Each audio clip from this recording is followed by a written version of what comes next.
The Last Stand at Mercy Creek. Emily Mercer's hands shook as she aimed the rifle at the barn door. 3 terrified children pressed against the rotting wood behind her. Outside, boot steps crunched through frozen grass. Slow, deliberate, hunting. She'd been running for 6 days, hiding her siblings in abandoned buildings and dry creek beds, watching them grow hollow-eyed with hunger. Now someone had found their smoke trail. The barn door groaned open, and a man's silhouette filled the frame, broad-shouldered against the dying light. Emily's finger tightened on the trigger. "One more step," she whispered, "and I'll put a hole through you."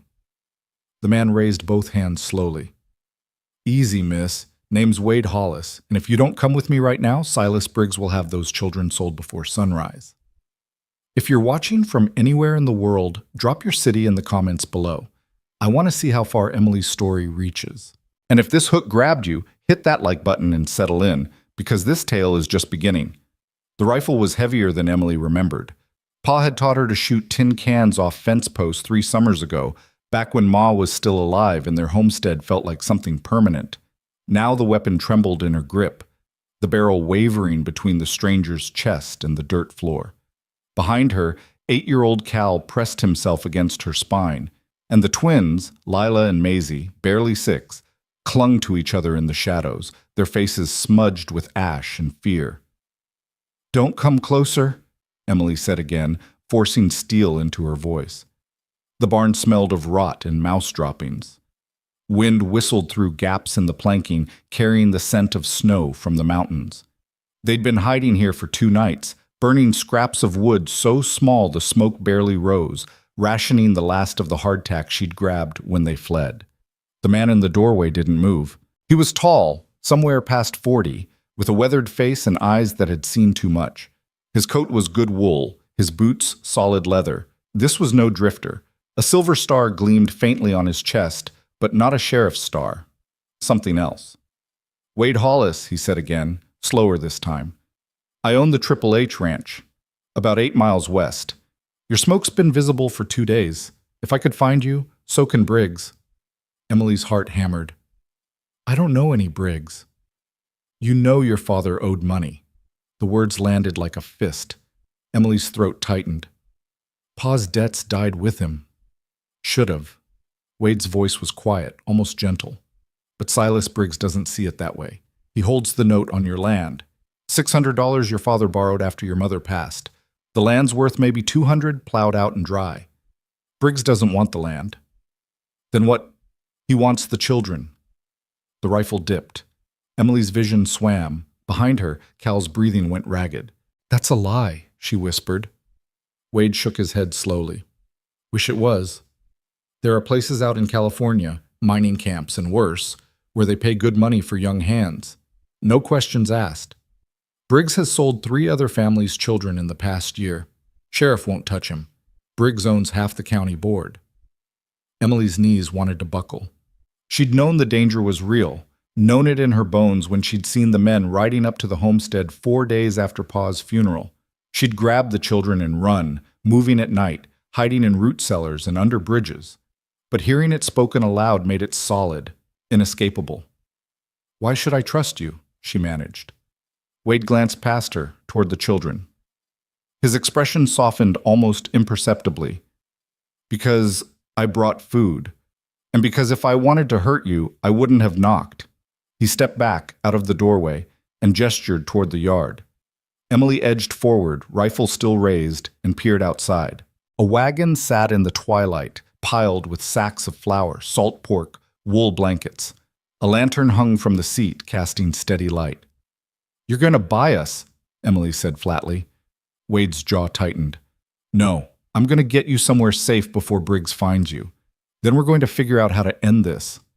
"Nobody fights Silas Briggs." "I do." The certainty in his voice was unnerving. Emily studied him, searching for the lie, the angle. Men didn't help for nothing. Pa had taught her that too. But Wade Hollis just stood there, hands loose at his sides, waiting. Cal spoke up, his voice small and cracked. "Emmy, I'm hungry." The twins whimpered in agreement. Emily closed her eyes. 6 days of running, 6 days of watching her siblings grow thinner, colder, more frightened. She was 19 years old, and she had no idea what to do. "If you're lying, then shoot me when you find out," Wade said simply. "But right now, your brother needs food, and those girls need warmth. Make your choice." Emily lowered the rifle an inch, then another. Her arms ached. Everything ached. "All right," she whispered. Wade nodded once, turned, and walked back to the wagon.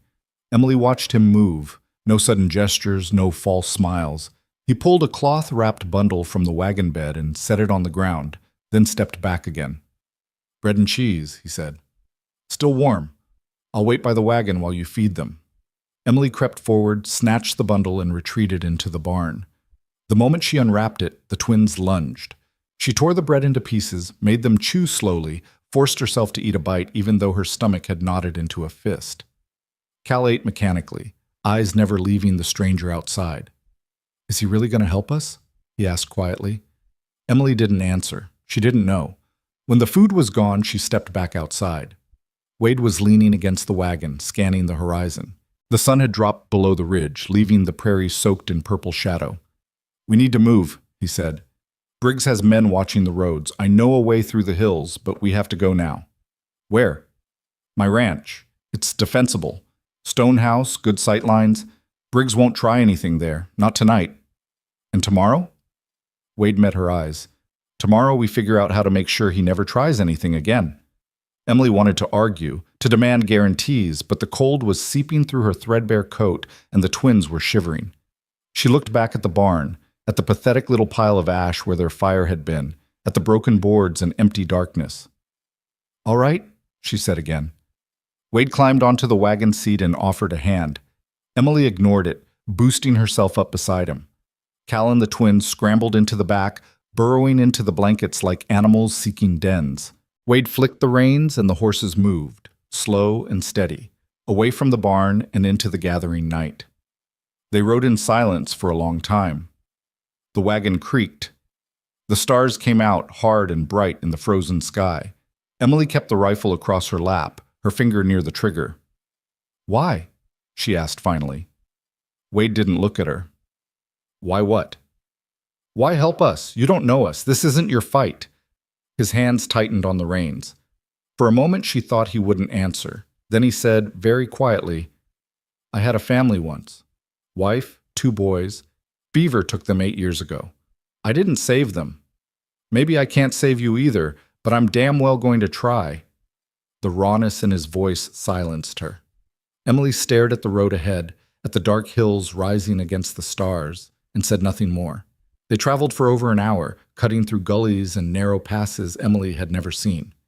Wade clearly knew this country, every rock and turning. Finally, they crested a ridge and Emily saw lights below, a sprawling ranch house built of stone and timber, with barns and corrals spread out behind it. Smoke rose from the chimney, warm and welcoming. "Triple H," Wade said, "home."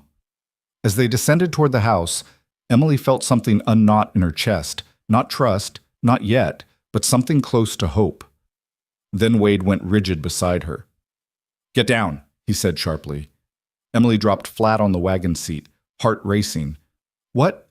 "Riders, coming up from the south." She risked a glance. 5 shapes moved through the darkness, spread out in a line, blocking the road ahead. Wade pulled the wagon to a halt and set the brake. His hand moved to his coat, came out holding a revolver. "Stay here," he said. "No matter what happens, you stay with the children." "Wade," but he was already climbing down, walking forward into the open space between the wagon and the riders.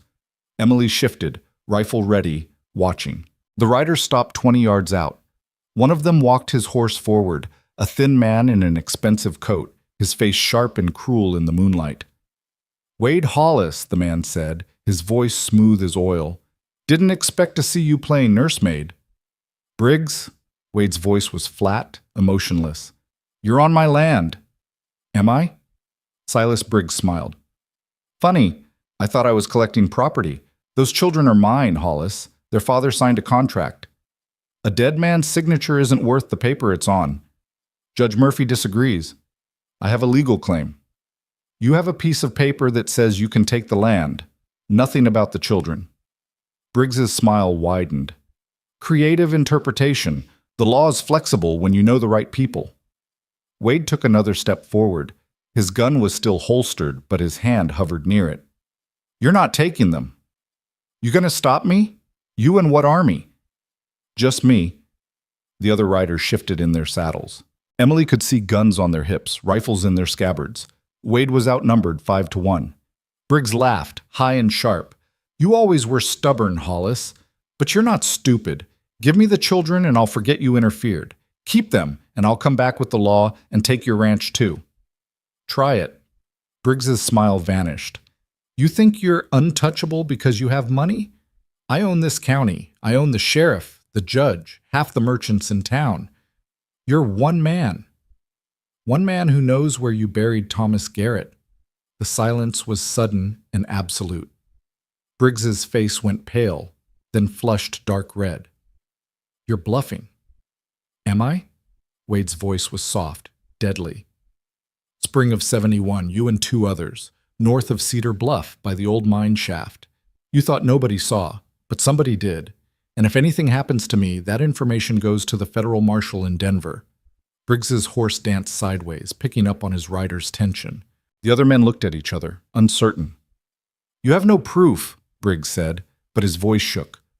Don't need proof to start an investigation. Just need a name and a location.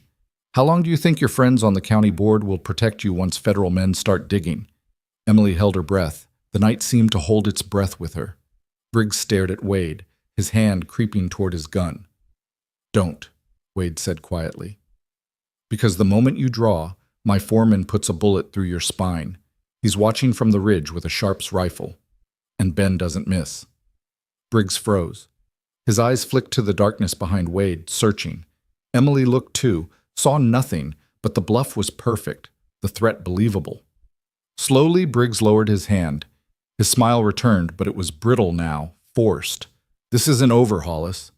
No, Wade agreed, but it's over for tonight. Get off my land. For a long moment, nobody moved. Then Briggs jerked his reins, turning his horse. The other riders followed, melting back into the darkness. Emily watched them go, her hands shaking so hard she nearly dropped the rifle. Wade stood there for a full minute after they'd gone, staring into the night. Then he turned and walked back to the wagon, climbed up beside her. His face was gray. That man Ben with the rifle, Emily said quietly. Is he real? Wade shook his head. I don't have a foreman. Haven't for 3 years. Then we got lucky, and luck runs out. He picked up the reins. Come on, let's get you inside. The wagon rolled forward again down the last slope toward the ranch house. As they pulled into the yard, the front door opened and a small woman emerged. Chinese, gray-haired, wearing a practical wool dress and an apron. She took one look at the children in the back of the wagon, and her face softened. Mrs. Lynn, Wade said, climbing down. We have guests. Mrs.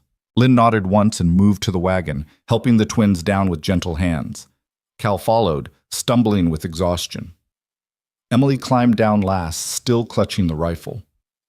Inside, Mrs. Lynn said, her English accented but clear. Hot water, food, beds. She herded the children toward the house like a mother hen. Emily started to follow, then looked back at Wade. He was unhitching the horses, moving slowly, his shoulders slumped. Thank you, she said. Wade didn't look up. Don't thank me yet. Briggs meant what he said. This isn't over. I know. He'll come back with more men, maybe the law, maybe just hired guns. I know, Emily said again, but tonight we're safe. Tonight the children are warm. That's more than we had this morning. Wade finally met her eyes. In the lamplight from the house, she could see how tired he was, bone-tired, soul-tired. Whatever ghosts he carried, they weighed heavy. Go on inside, he said softly. I'll be in shortly. Emily nodded and turned toward the house. The door was open, golden light spilling out onto the porch. Inside, she could hear Mrs. Lynn's gentle voice, the twins' answering murmurs, the creak of a pump handle as water filled a basin. It sounded like safety. It sounded like home. She stepped through the doorway and into the warmth. The house was bigger than it looked from outside. A wide main room with a stone fireplace, sturdy furniture, and woven rugs on the plank floor. A hallway led to what Emily assumed were bedrooms. The kitchen occupied one corner, dominated by a massive iron stove that radiated heat like a blessing. Mrs. Lynn had already seated Cal and the twins at a long wooden table and was ladling soup into bowls, real soup, thick with vegetables and chunks of beef. The children stared at it like it might vanish if they blinked. "Eat slow," Mrs. Lynn instructed. "Sick yourself if you eat too fast." Lila picked up her spoon with trembling hands. Maisie followed suit. Cal just sat there, staring at the steam rising from his bowl. Emily set the rifle against the wall and moved to the table, sliding onto the bench beside her brother. She put a hand on his shoulder and felt him shaking. "It's all right," she whispered. "We're safe." "For how long?" She didn't have an answer. "Mrs." Lynn placed a bowl in front of Emily, then one for herself, and sat down across from them. For a few minutes, the only sound was spoons scraping bowls and the pop of logs in the fireplace. "Mr. Wade is good man," Mrs. Lynn said eventually. "He help you. You trust." Emily met her eyes. The older woman's gaze was steady, knowing. "He told me about his family," Emily said quietly. Mrs. Lynn nodded. "Very sad. He blamed himself, but was not his fault. Fever came fast, nothing to do." "How long have you worked for him?" 7 years. After his family, he needs someone. I need work. My husband dead, no family in San Francisco. We help each other." She paused. "Like he help you now." The twins had finished their soup and were drooping where they sat, eyes half closed. Mrs. Lynn stood and beckoned. "Come, I show you beds." She led them down the hallway to a large bedroom with 2 double beds, already made up with thick quilts and feather pillows. A fire crackled in a small hearth, taking the chill off the air. The twins didn't even wait for permission. They climbed into the nearest bed and burrowed under the covers like rabbits. "Cal, you sleep there," Mrs. Lynn said, pointing to the second bed. "Miss Emily, you come with me." Cal looked at Emily, uncertain. She squeezed his shoulder. "I'm just next door. You're safe."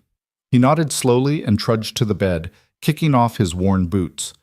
Mrs. Lynn handed Emily a candle and led her to a smaller room across the hall, simply furnished with a narrow bed, a washstand, and a wooden chest. "You wash. I bring you clean nightgown." Mrs. Lynn gestured to the washstand, where a pitcher of warm water already waited. "You sleep. Tomorrow we talk." Before Emily could respond, the older woman was gone, moving with surprising speed for her age.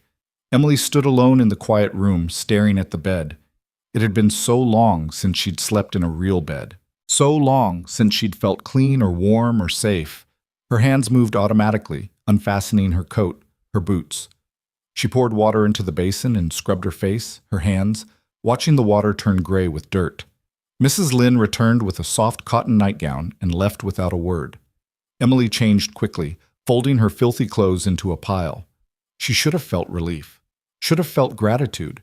Instead, she felt hollowed out, scraped clean of everything but exhaustion. She climbed into bed and pulled the quilt up to her chin. The mattress was soft. The pillow smelled like lavender. Her eyes burned with tears she refused to shed. Outside, she heard the front door open and close. Wade's boots crossed the main room, paused, then continued down the hall. A door opened and shut. The house settled into silence. Emily stared at the ceiling, watching shadows from the dying fire dance across the beams. Tomorrow, Briggs would come back. Tomorrow, the fight would start again. But tonight, her siblings were warm and fed and sleeping soundly. Tonight, that had to be enough. She closed her eyes and let the darkness take her. Somewhere deep in the night, Emily woke. For a moment, she didn't know where she was. The bed was too soft, the air too warm. Then memory flooded back and she sat up, heart pounding, listening. Footsteps on the porch, slow, deliberate. She slipped out of bed, grabbed her coat, and crept to the window. Moonlight painted the yard silver. A figure stood at the edge of the porch, leaning against the railing. Wade, still dressed, staring out at the darkness. Emily hesitated, then pulled on her coat and boots and slipped quietly out of her room. The hallway was dark, the house silent except for the tick of a clock somewhere. She crossed the main room and eased the front door open. Wade turned his head slightly. "Can't sleep?" "Neither can you." He smiled faintly and turned back to the darkness. Emily moved to stand beside him, wrapping her coat tighter against the cold. "What are you watching for?" she asked. "Riders, fires, anything that says Briggs is coming back tonight." "You think he will?" "No, he'll wait. Gather his strength. Make sure he's got the law on his side when he moves." Wade paused. "But I've been wrong before."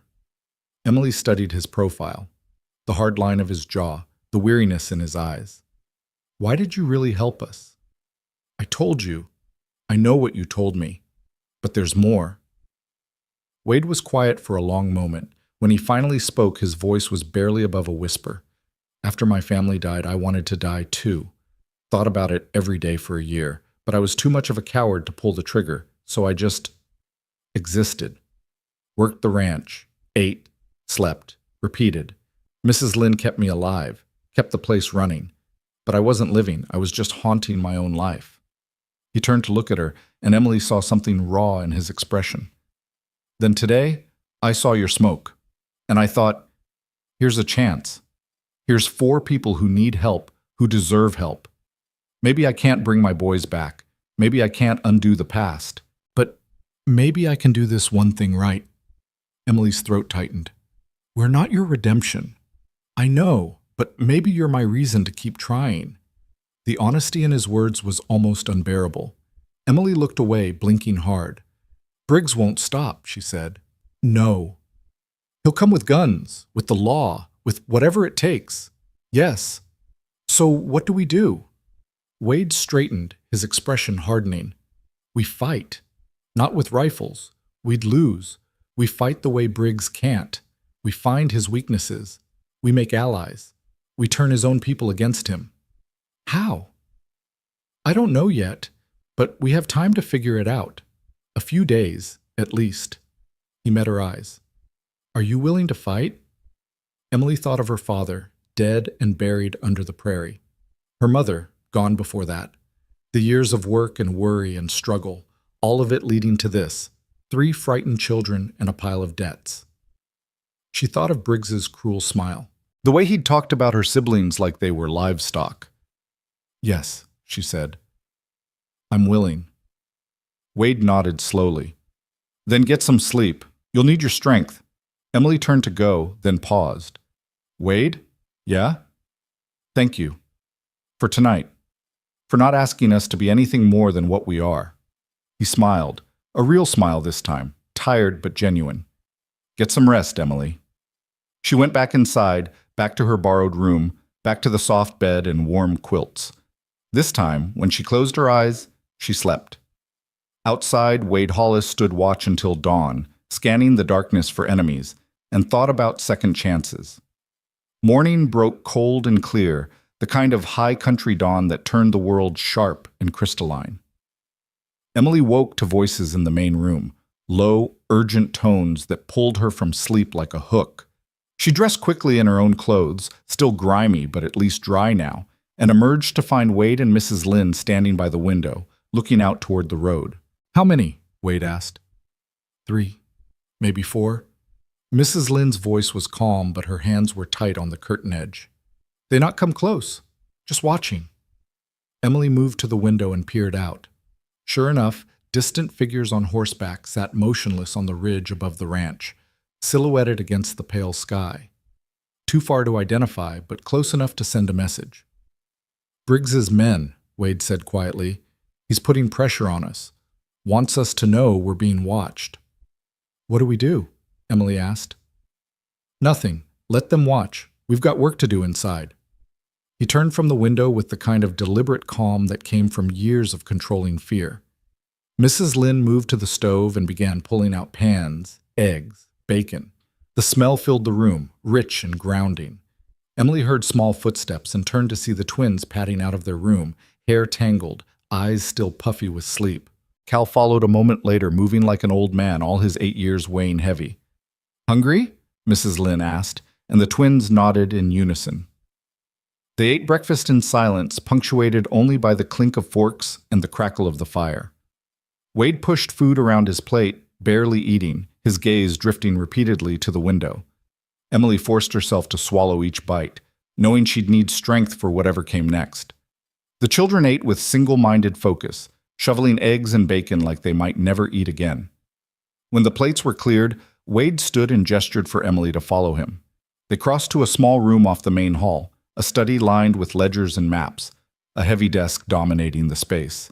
He closed the door and turned to face her. "We need to talk about what happens next." Emily crossed her arms. "You mean when Briggs comes back? When, not if." Wade pulled out a chair and dropped into it, suddenly looking every one of his 40-some years. "He'll give us a day, maybe two, to stew. Then he'll come with the sheriff and a writ of some kind, legal-looking enough to fool most folks. He'll claim he's got the right to take the children into his custody until the debt is settled. Can he do that? If the judge signs off on it, yes. And Judge Murphy will sign whatever Briggs puts in front of him."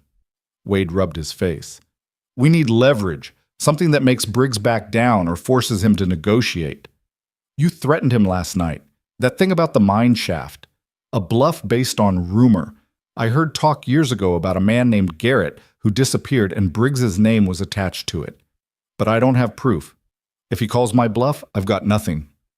Emily began to pace, her mind racing. "What about going to the federal marshal yourself? You mentioned one in Denver. 3 days' ride and Briggs would have the children sold before I got back. Besides, federal men don't move on rumors either.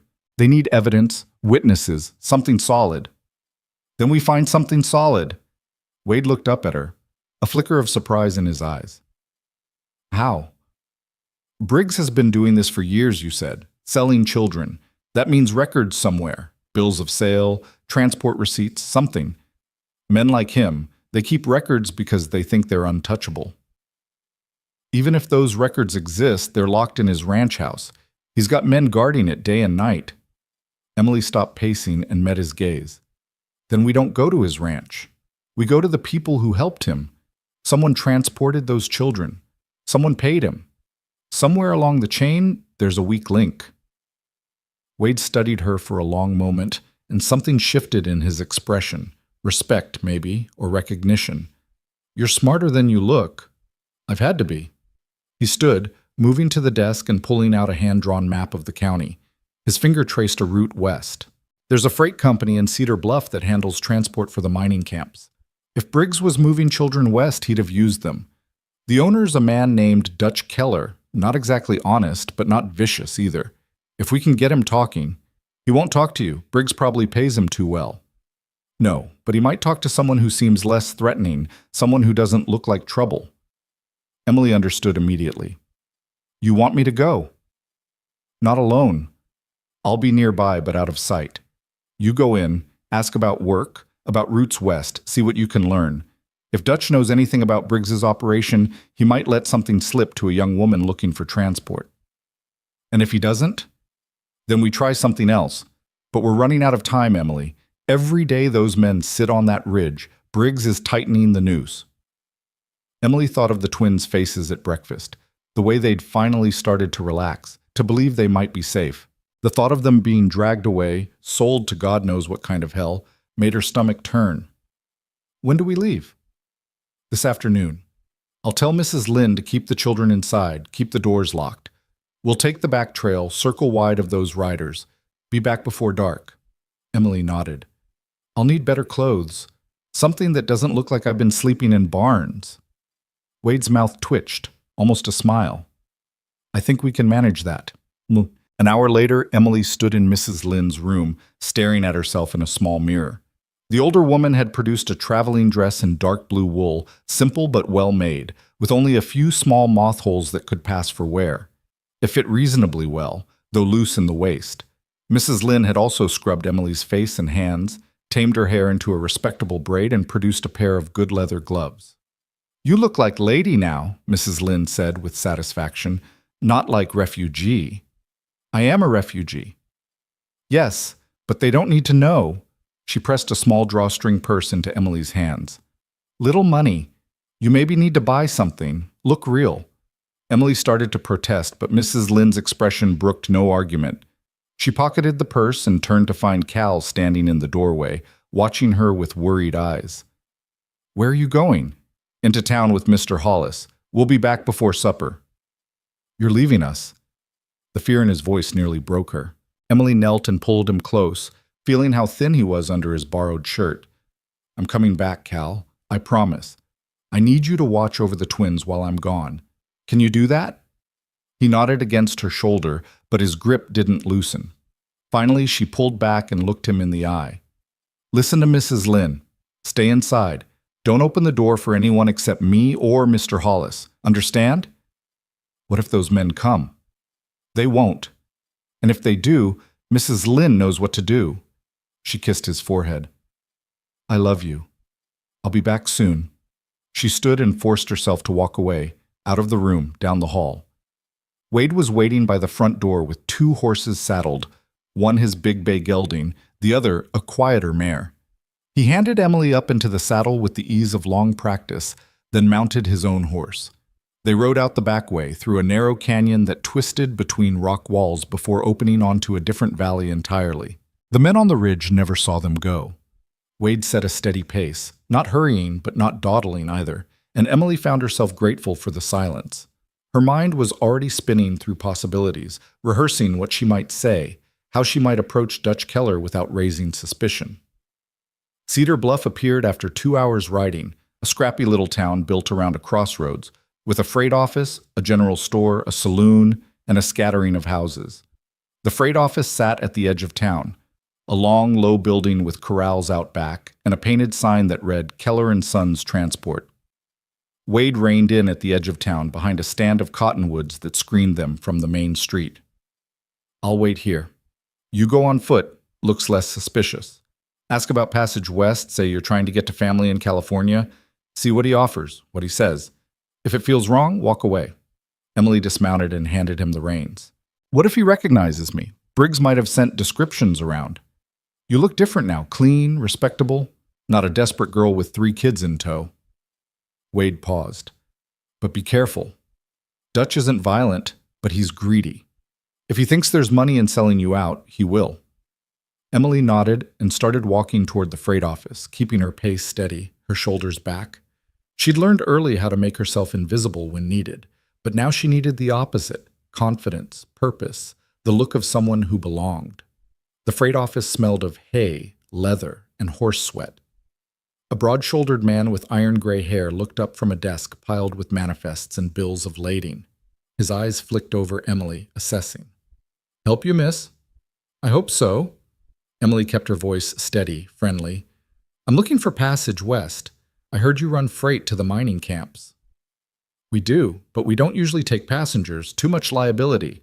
I can pay, and I don't take up much space." Dutch Keller leaned back in his chair, fingers steepled. "Where are you headed?" "Sacramento. Eventually. I have an aunt there. Figured I'd catch a stage from one of the camps. Might be easier to take the train from Denver." "Can't afford the train, and I've got time." Emily let a note of desperation creep in. "Please, I've been trying to get out there for months. Every door I knock on, I hear the same thing. No passengers."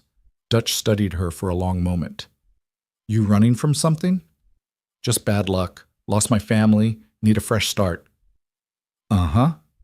He didn't sound convinced, but he didn't sound hostile either. "I might be able to help you. Got a freight run leaving in 3 days, headed to Silver Creek. From there you could get another wagon to the rail line." He paused. "Cost you $20. Emily's heart sank. $20 was a fortune, but she kept her face neutral. "That's steep." "It's fair. Food, protection, guaranteed arrival. Some folks would pay twice that." "Some folks meaning young women?" Dutch's expression didn't change, but something flickered in his eyes. "Meaning anyone who needs to disappear and doesn't ask questions." There it was. The opening. Emily leaned forward slightly. "I heard you helped a family get west a few months back. The Prestons. Friend of mine said you got them all the way to the Nevada camps, no trouble." Dutch's face went carefully blank. "Don't know any Prestons." "Really? Because my friend said—" "Your friend was mistaken." His voice had gone flat, hard. "Now you want passage or not? Because I've got work to do." Emily read the warning in his tone, the sudden tension in his posture. She'd pushed too far, too fast. She forced a smile. I'll think about it. $20 is a lot of money. It is, but if you're serious, you come back tomorrow with cash. We'll talk. Emily nodded and turned to leave, feeling his eyes on her back all the way to the door. Outside, she walked slowly down the street, resisting the urge to run. She'd learned something, even if it was just confirmation that Dutch Keller knew more than he was saying. She was halfway back to the cottonwoods when a voice called out behind her. "Miss!" Emily turned. A young man stood in the alley beside the freight office, maybe 20, thin, with nervous eyes. One of Dutch's sons, she guessed. "You asked about the Prestons," he said quietly. Emily's pulse quickened. "You know them?" "Knew them. Hauled them west 6 months ago. 3 kids, parents both dead. Mr. Briggs paid my father to take them to a camp outside Virginia City, said they had family there." He swallowed hard. "They didn't have family. Briggs sold them to a mine operation. I found out later. Kids were working underground 12 hours a day." Emily felt sick. "Why are you telling me this?" "Because I was there when we dropped them off. Saw the look on the littlest one's face when she realized what was happening." His voice cracked. "I tried to tell my father it was wrong, but he said business was business. I haven't been able to sleep right since." "Do you have proof? Records?" "My father keeps ledgers, every transport, every payment. It's all written down. Names, dates, amounts. He thinks nobody will ever look, that Briggs has everyone too scared." "Where are the ledgers?" "In the office. Locked drawer in the desk." He glanced back toward the building. "I can't get them. He'd know it was me, but if someone else—" "I understand." Emily met his eyes. "Thank you for telling me." He nodded and slipped back into the alley, disappearing like smoke. Emily turned and walked quickly toward the trees where Wade was waiting. Her hands were shaking. Wade took one look at her face and dismounted. "What happened?" She told him everything, the conversation with Dutch, the encounter with the son. Wade listened without interrupting, his expression growing darker with each sentence. "Ledgers," he said finally. "That's what we need. Proof in Briggs's own handwriting, with Dutch's records to back it up." "The son can't get them. Dutch would know." "Then we have to." Wade stared toward the freight office, calculating. "Tonight, after dark. I'll go in, find the desk, get the ledgers. That's breaking and entering. If you're caught—" "If I'm caught, I'll deal with it. But we need those records, Emily. It's the only way to stop Briggs." Emily wanted to argue, to find another way, but she knew he was right. They were out of options and out of time. "I'm coming with you." "No. I'm smaller. I can get through a window easier, and if something goes wrong, 2 sets of hands are better than 1. Wade looked like he wanted to argue, but finally he nodded. "We'll come back after midnight. In and out, fast and quiet." They rode back to the ranch in silence, the weight of what they were planning pressing down like a physical thing. When they arrived, the men were still on the ridge, still watching. Mrs. Lynn met them at the door, her face tight with worry. "Children, fine, but men come closer this afternoon. Ride down to fence line, look around, then leave." "They're testing our defenses," Wade said grimly, "seeing how close they can get." Emily went to find the children and found them in the main room, the twins drawing pictures on scraps of paper while Cal sat at the window, keeping watch like a small soldier. Her heart ached at the sight. "Emmy!" Lila jumped up and ran to her, Maisie close behind. "We were good. We stayed inside like you said." "I know you were. I'm proud of you." She hugged them both, then looked at Cal. "You too. Good job keeping watch." He gave her a tired smile. "When can we stop hiding?"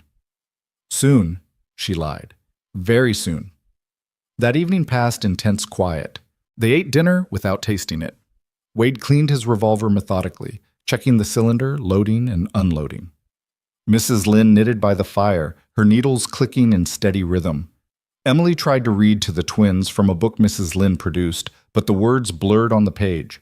Finally, she put the children to bed, tucking them in tight, kissing each forehead. Cal grabbed her hand as she turned to go. "You're leaving again, aren't you?" Emily hesitated, then nodded. "Just for a little while. I'll be back before you wake up. Promise?" "Promise." She pulled free gently and left the room before he could see her face. In the hallway, Wade was waiting, dressed in dark clothes, a canvas sack slung over his shoulder. "Ready?" Emily nodded. They slipped out the back door into the cold night, moving like shadows toward the barn. The horses were already saddled. They mounted and rode out again, taking the same hidden trail, the moon their only light. Cedar Bluff was dark when they arrived, just a few scattered lamps in windows. The freight office sat in deeper shadow, silent and still. Wade tied the horses in the trees again, and they approached on foot, keeping to the edges, using every bit of cover. The front door was locked. Wade circled the building, testing windows, and found one at the back that gave slightly when he pushed. He worked his knife under the sash, lifting carefully, until the window slid open with a soft scrape. "I'll go first," he whispered. "Make sure it's clear." He boosted himself through and disappeared into the darkness. Emily waited, every nerve screaming, listening for shouts or gunfire or any sign of trouble. Then Wade's hand appeared in the window. "Come on!" She grabbed his wrist and he hauled her through. Inside the office was pitch black, smelling of dust and ink. Wade pulled out a small, dark lantern, opened the shutter just enough to cast a thin beam of light. "The desk," Emily whispered. They moved across the room carefully, avoiding boxes and furniture. The desk was exactly where it had been that afternoon, the drawers locked tight. Wade pulled out his knife again and worked the lock on the bottom drawer. It clicked open. Inside were 3 leather-bound ledgers, pages filled with neat handwriting. Wade pulled them out, opened one, and held the lantern close. Emily read over his shoulder. Names, dates, amounts paid, destinations. And there, 6 months back. Preston family, 3 children.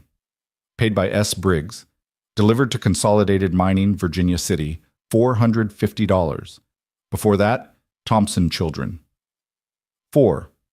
Delivered to Railroad Camp, Nevada, $600. Before that, Crawford girl. Age 9. Domestic placement, San Francisco, $200. Page after page of lives sold like cattle. "This is it," Wade breathed. "This is enough." A floorboard creaked behind them. They spun. Dutch Keller stood in the doorway, holding a shotgun leveled at Wade's chest. "Thought I heard something," Dutch said calmly. "Should have known you'd be back. Recognized you this afternoon, girl. Took me a while, but I figured it out. You're one of those Mercer kids Briggs is looking for." Emily's mouth went dry. Wade shifted slightly, positioning himself between her and the gun. "We're taking these ledgers," Wade said quietly. "You can let us walk out, or you can shoot me and explain to the federal marshal why you've got records of selling children to mine camps." "Federal marshal?" Dutch laughed. "You think anyone cares about a few orphans? This is the territory, Hollis. We take care of our own problems." "Is that what you tell yourself?" Emily found her voice, stepped out from behind Wade. "That those children were problems? That 9-year-old girl you sold for domestic placement, was she a problem?" Dutch's face twitched. "That was different. She had no family, no prospects. At least she's got food and shelter now. She's a slave. She's alive, which is more than she'd be on her own." Wade took a slow step forward. "You know this is wrong, Dutch. Your son knows it. That's why he talked to us." Dutch's jaw clenched. "My son is young and stupid and doesn't understand how the world works. He understands that selling children is evil. Seems pretty simple to me. You break into my office, steal my property, and lecture me about morality?" Dutch's finger tightened on the trigger. "You got stones, Hollis. Shoot me, and those ledgers go straight to Denver. I've got copies being held by someone Briggs can't touch. If I don't come back, they get mailed. You want that?" It was another bluff, but Emily kept her face neutral, praying Dutch would believe it. The older man's eyes narrowed, calculating. "You're lying." "Maybe. Want to bet your neck on it?" The silence stretched. Emily could hear her own heartbeat, could feel sweat trickling down her spine despite the cold. Dutch stared at Wade, then at the ledgers, then back at Wade. "Even if I let you walk, Briggs will know. He'll come after me." "Not if you tell him we forced you, held you at gunpoint, tied you up, stole the ledgers while you were helpless. Hell, I'll knock you around a little if it helps sell the story." Dutch's expression shifted, still angry, but now calculating. "And what do I get out of this?" "You get to sleep at night," Emily said quietly. You get to look your son in the eye without shame. You get to be something better than Silas Briggs's errand boy. Dutch flinched like she'd struck him. For a long moment he stood there, the shotgun wavering slightly. Then, slowly, he lowered it. Take the ledgers. Get out. And if anyone asks, you put a gun to my head. Wade stepped forward and hit him. Not hard, just enough to split his lip and raise a bruise. Dutch staggered back, swearing. Sorry, Wade said, not sounding sorry at all. He grabbed a length of rope from the corner and tied Dutch to the chair, tight but not cruel. We'll send someone to untie you in the morning. Dutch spat blood. You're a damn fool, Hollis. This won't stop Briggs. He's got too many people in his pocket. Maybe. But now we've got proof. That changes everything. Wade grabbed the ledgers and headed for the window. Emily followed, pausing to look back at Dutch one more time. Your son's a good man, she said. Don't punish him for having a conscience. Dutch said nothing, just stared at the floor. Emily climbed through the window and dropped into the night. Wade was already on his horse, the ledgers safely stowed in his saddlebag. They rode hard and fast, not stopping until they were miles from town, deep in the hills where no one could follow. Only then did Wade rein in, breathing hard, and look at her. That was too close. But we got them. Emily's hands were shaking with adrenaline, fear, relief, all tangled together. We actually got them. Wade pulled out one of the ledgers and flipped it open, studying the pages in the moonlight. This is enough to hang Briggs, maybe not legally, but in the eyes of anyone with a conscience. We take this to the federal marshal, he'll have to investigate. That's 3 days' ride. I know, but it's our best shot. Wade closed the ledger and looked at her. I'll leave at first light. You stay with the children, keep them safe. Mrs. Lynn will help. I'll be back in a week, maybe less. And if Briggs comes while you're gone, then you run. Take the children and run as far and fast as you can. Don't try to fight him. Emily wanted to argue, to insist they find another way, but she knew there wasn't one. They were committed now. The only path was forward. They rode back to the ranch as dawn began to gray the eastern sky. The house was still dark, still quiet. Wade took the horses to the barn while Emily slipped inside, past the sleeping children, past Mrs. Lynn dozing in her chair by the fire. She made it to her room and collapsed on the bed, still dressed, too exhausted to even remove her boots. Outside, the first birds began to sing. On the ridge above the ranch, Briggs's men watched and waited, patient as vultures. Emily woke to shouting. She bolted upright, heart hammering, and rushed to the window. Below, in the yard, Wade stood facing a line of riders. Not 5 this time, but 12, spread in a wide semicircle that blocked every escape route. At their center sat Silas Briggs on a black stallion, looking like a judge about to pronounce sentence. Behind him, wearing a tarnished badge, was a heavy-set man Emily didn't recognize. She pulled on her boots and ran for the main room. Mrs. Lynn was already there, standing at the window with a rifle in her hands, her face carved from stone. The children huddled together on the far side of the room, Cal's arms wrapped protectively around the twins. "What's happening?" Emily demanded. "Emily, Sheriff came," Mrs. Lynn said quietly. "With Briggs. They want you and children." Emily's stomach dropped. She moved to the window and looked out. Wade's voice carried clear in the cold morning air. "You have no authority here, Morton. This is my property." The heavy-set man shifted in his saddle. "I got a writ from Judge Murphy, Hollis. Legal claim on those Mercer children. They're to be remanded to Mr. Briggs's custody until their father's debts are settled." "Their father is dead. The debt died with him." "Law says different." Sheriff Morton pulled a folded paper from his coat and waved it. "Says here the debt transfers to surviving family members. That includes the children." "Children can't be held liable for debts. That's not law. That's slavery." Briggs spoke up, his voice smooth as silk. "It's complicated, Hollis, but the judge has made his ruling. The children come with us today, or you'll be charged with obstruction and harboring fugitives." Wade stood perfectly still, his hand resting near his revolver. Emily could see the calculation in his posture, the terrible math of 12 guns against 1. She couldn't let him die for them. She moved toward the door. Mrs. Lynn caught her arm. "No, you go out there, they take you." "They'll take us anyway. At least this way Wade lives." "Mr. Wade has plan. You trust." Emily wanted to believe her, But looking at the odds in the yard, she couldn't see how any plan would work. She pulled free of Mrs. Lynn's grip and opened the door, stepping out onto the porch. Every head turned. Briggs smiled. "Miss Mercer, how good of you to join us. Saves us the trouble of dragging you out." Emily ignored him, looking only at Wade. His face was tight with anger, with fear for her. She walked down the steps and stood beside him. "I'll go with you," she said clearly, "but the children stay here." Briggs laughed. "That's not how this works, girl. The writ says all four of you. The writ is illegal, and you know it. You want to steal children to sell them to mines and brothels, but you're too much of a coward to admit it." The smile vanished from Briggs's face. "Careful with your accusations." "Why? You going to shoot me in front of the sheriff? In front of witnesses?" Emily took a step forward. "Or are you going to pretend this is legal just a little longer?" Sheriff Morton cleared his throat uncomfortably. "Miss, the law is the law. I'm just enforcing it." "You're enforcing nothing. You're helping a criminal kidnap children for profit." Emily's voice rang across the yard. "And when the federal marshal in Denver sees the ledgers we took from Dutch Keller's office, everyone's going to know exactly what you are." The silence that followed was absolute. Briggs's face went white, then purple. His hand dropped to his gun. "You're bluffing," he said, but his voice shook. Wade spoke quietly. "She's not. We have the ledgers. Every transaction, every child you sold, every dollar you made. Names, dates, destinations. It's all written down in Dutch's neat handwriting, co-signed by you.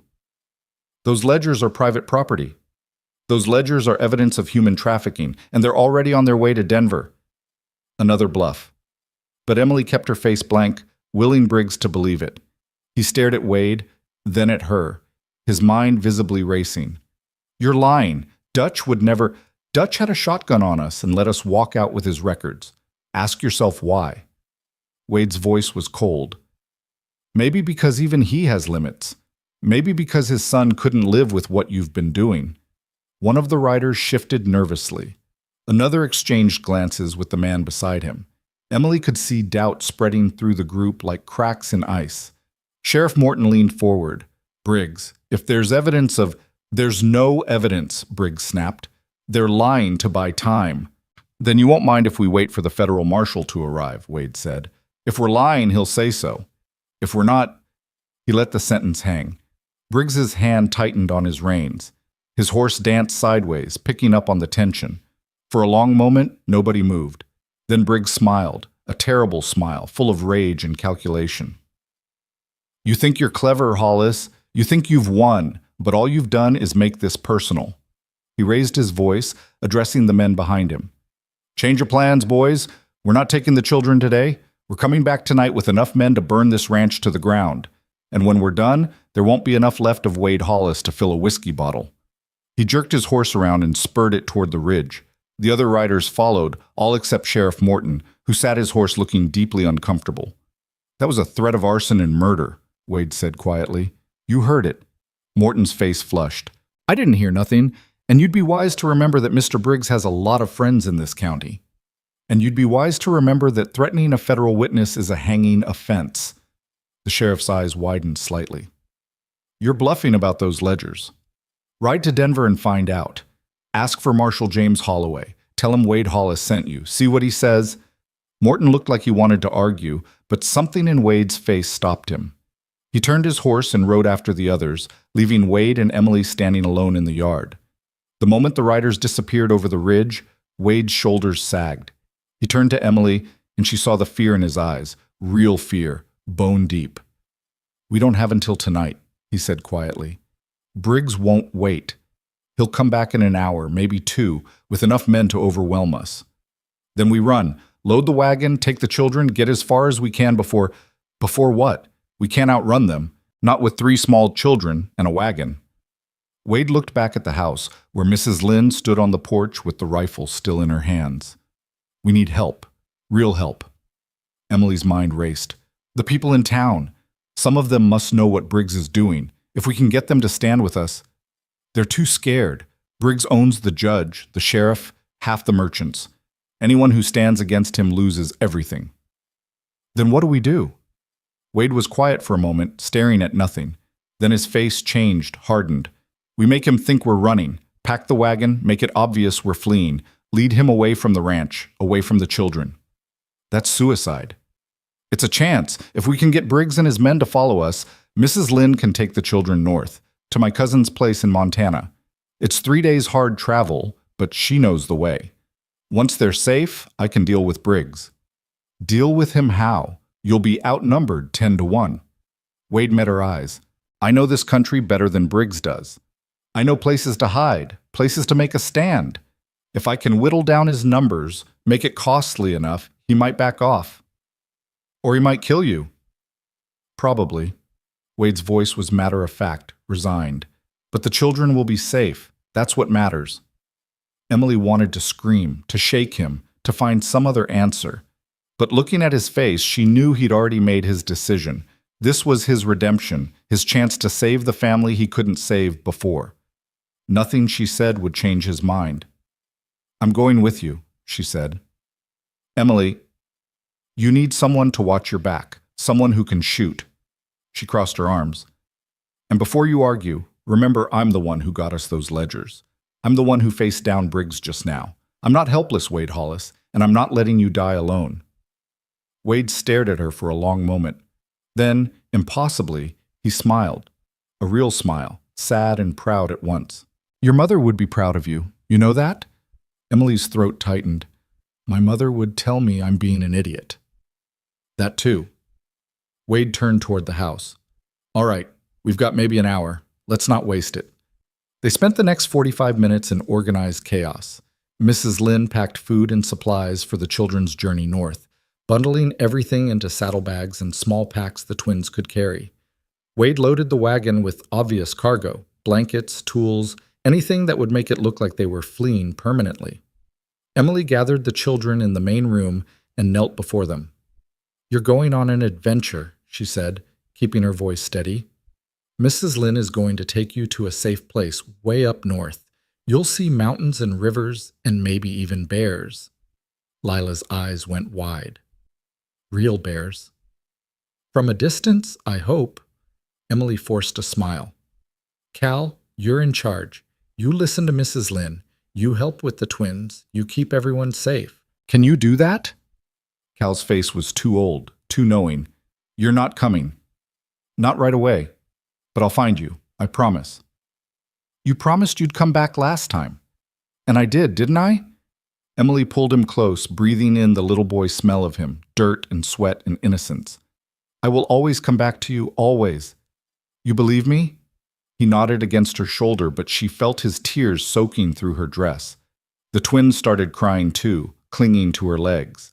Emily held them all, memorizing the weight of them, the warmth, praying this wouldn't be the last time. Finally, Mrs. Lynn touched her shoulder gently. Time to go. Emily kissed each child, Cal's forehead, Lila's cheek, Maisie's nose, and stood. Be brave. Be smart. Be safe. Mrs. Lynn led them toward the back door, where 3 horses stood saddled and waiting. Cal would ride with Mrs. Lynn, the twins sharing the second horse with supplies strapped to the third. Emily watched from the porch as they mounted up, as Mrs. Lynn checked the stirrups and tightened the cinches. Wade appeared beside her. She'll get them through. She's tougher than she looks. I know. Emily's voice cracked. I know. They watched until the small group disappeared into the trees, heading north toward the hidden trails only Wade and Mrs. Lynn knew. Then the ranch was empty, silent except for the wind. Wade turned to Emily. Last chance to change your mind. Not a chance. Then help me finish loading the wagon. We need to make this convincing. They worked quickly, piling more supplies into the wagon bed, hitching the horses. Wade grabbed the ledgers from his study and tucked them into a leather satchel, which he slung across his body. Emily collected weapons, the rifle, Wade's spare revolver, a shotgun from the barn, and all the ammunition they could carry. When everything was ready, they climbed onto the wagon seat. Wade took the reins and looked at the ranch house one last time, at the stone walls and good timber, at the home he'd built after losing everything. Might not see it again, he said quietly. Then we better make sure we do. He smiled slightly and snapped the reins. The wagon lurched forward, down the main road this time, visible to anyone watching. They weren't subtle about it. They wanted Briggs to see them running. They'd traveled maybe 3 miles when Emily spotted the dust cloud behind them. Riders, moving fast, closing the distance. "Here they come," Wade said grimly. "How many?" "Hard to say. At least 15, maybe more."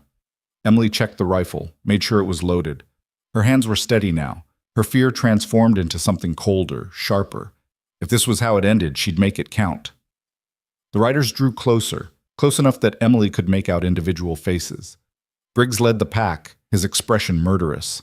Beside him rode men she didn't recognize, hard-faced and armed to the teeth. Hired guns, probably. Men who killed for money and didn't ask questions.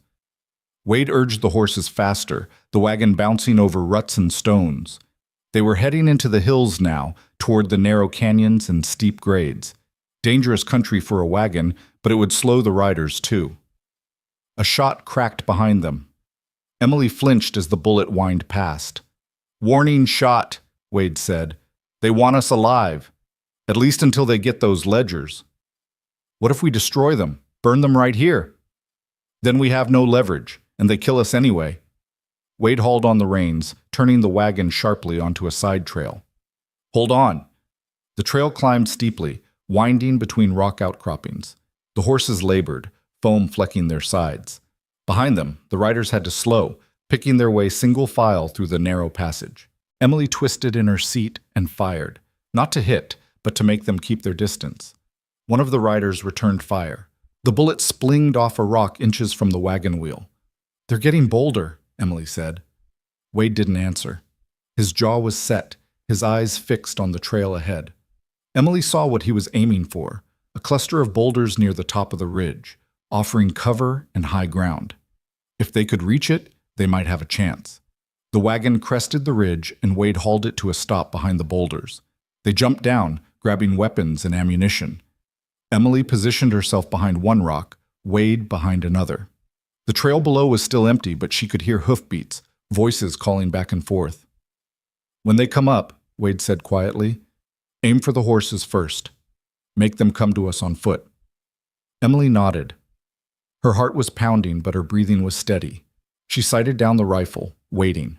The first rider appeared around the bend, one of Briggs's hired men, scanning the ridge above. Emily squeezed the trigger. The shot echoed like thunder. The rider's horse screamed and went down, throwing its rider hard into the rocks. The man didn't get up. More riders surged forward. Wade fired twice, methodically, and 2 more horses fell. The riders scattered, diving for cover, shouting orders.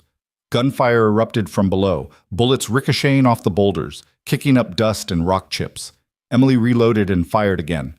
Again. The noise was deafening. Gun smoke stung her eyes. She lost track of time, lost track of everything except the rhythm. Aim, fire, reload. Then Wade grunted and fell back. Emily's heart stopped. She scrambled to him, saw blood spreading across his left shoulder. His face was gray, but his eyes were focused. "Just winged me," he gasped. "Keep firing." Emily tore a strip from her skirt and pressed it against the wound, trying to staunch the bleeding. Wade pushed her hand away. "No time. They're regrouping for a rush. Get back to your position." She wanted to argue, but knew he was right. She grabbed the rifle and returned to the boulder, peering down. Sure enough, Briggs's men were gathering for a coordinated assault, using the rocks for cover as they advanced uphill. "Wade," she said quietly, "there's too many." "I know. We can't hold them." "I know that too." Emily looked at him, this stubborn, broken, brave man who'd risked everything for strangers. "Thank you," she said, "for giving the children a chance." Wade met her eyes. "It was an honor." They turned back to the rocks, ready for the final stand. The hired guns were 30 yards away now, moving in a coordinated line, firing as they came. Emily picked her targets, fired, watched men fall or dive for cover. But for every one she stopped, 2 more advanced, 20 yards, 15. This was it. Emily's hands were shaking now, her ammunition running low. Beside her, Wade fired his revolver one-handed, his wounded shoulder useless. 10 yards. Emily closed her eyes for a fraction of a second, thought of Cal and the twins, safe with Mrs. Lynn. Thought of her parents, waiting somewhere beyond. Thought. Gunfire erupted from behind them. Emily spun, expecting more attackers, but instead she saw riders pouring over the opposite ridge. A dozen men, maybe more, firing down into Briggs's forces. At their head rode a young man she recognized, Dutch Keller's son. The hired guns scattered, caught between two fires. Briggs screamed orders, but his voice was lost in the chaos. Two of his men threw down their weapons. Another took a bullet and fell. The tide was turning. Dutch Keller's son reached Emily and Wade, swinging down from his horse. "My father sent us. Said he owed you for not killing him." He looked at the carnage below. "Looks like we got here just in time." More riders crested the ridge behind him. Townsmen, ranchers, people Emily had never seen before. One of them, a gray-haired woman on a paint mare, rode straight up to Wade. "Heard Briggs was trying to burn you out," she said calmly. "Figured it was time someone stood up to that bastard." Wade stared at her. "Mrs. Patterson?" "Don't look so surprised, Hollis. Half the county's been waiting for someone to make the first move against Briggs. You gave us the excuse." She raised her rifle. "Now let's finish this." The fight that followed was brief and brutal. Briggs's hired guns, outnumbered and outgunned, broke and ran. A few tried to make a stand and were cut down. Within minutes, it was over. Silas Briggs himself sat on the ground in the middle of the carnage, his hands raised, his face ashen. Sheriff Morton lay nearby, wounded but alive, groaning. Dutch Keller's son walked up to Briggs and looked down at him with disgust. "My father wants you to know he's testifying. Against you. Against everyone involved. He's done protecting monsters." Briggs's mouth worked, but no sound came out. Mrs. Patterson dismounted and approached Wade. "We'll hold them until the federal marshal arrives. My husband rode for Denver this morning. Should be back with law by week's end." She glanced at Wade's bloody shoulder. "You need a doctor." "I'll live." Wade looked around at the faces. Townspeople, ranchers, ordinary folk who'd decided enough was enough. "Why did you come? You all knew the risks." Mrs. Patterson's expression softened. "Because you stood first. Because you showed us it could be done. And because those ledgers you mentioned, Dutch's son told us what was in them. Made us all sick. Made us realize we'd been letting evil happen in our own backyard." Emily felt tears burning her eyes, but refused to let them fall. These people, strangers, most of them, had risked their lives for children they'd never met. For a principle. For decency. "Thank you," she said, her voice rough. "All of you." An older man tipped his hat. "Just doing what should have been done years ago, miss." They loaded Briggs, Morton, and the wounded hired guns onto horses and started back toward town. Wade could ride but needed help mounting. Emily stayed close beside him, watching his face for signs he was about to fall. As they descended from the ridge, Wade looked at her. "The children?" "Safe by now. Mrs. Lynn knows what she's doing. We'll ride north tomorrow. Bring them home." Emily nodded, but home felt like a strange word now. The ranch had been Wade's home. But what was it to her? A temporary refuge? A new beginning? She didn't know yet. They reached Cedar Bluff as the sun was setting, painting the sky in shades of fire. The townspeople gathered in the street, staring at the prisoners, at the blood-stained riders. Word spread fast. By the time they reached the sheriff's office, half the town had turned out. Dutch Keller himself stood on the steps of his freight office, his face bruised from Wade's punch, his eyes red. When he saw his son, he straightened. "I'm sorry," he called out. "For everything. I'm making it right." His son nodded once, acceptance and forgiveness in the gesture. They locked Briggs and the others in the town jail, posting guards. A doctor was summoned for Wade, who endured having the bullet dug out of his shoulder without complaint. Emily sat beside him, holding his good hand, amazed that they were both still breathing.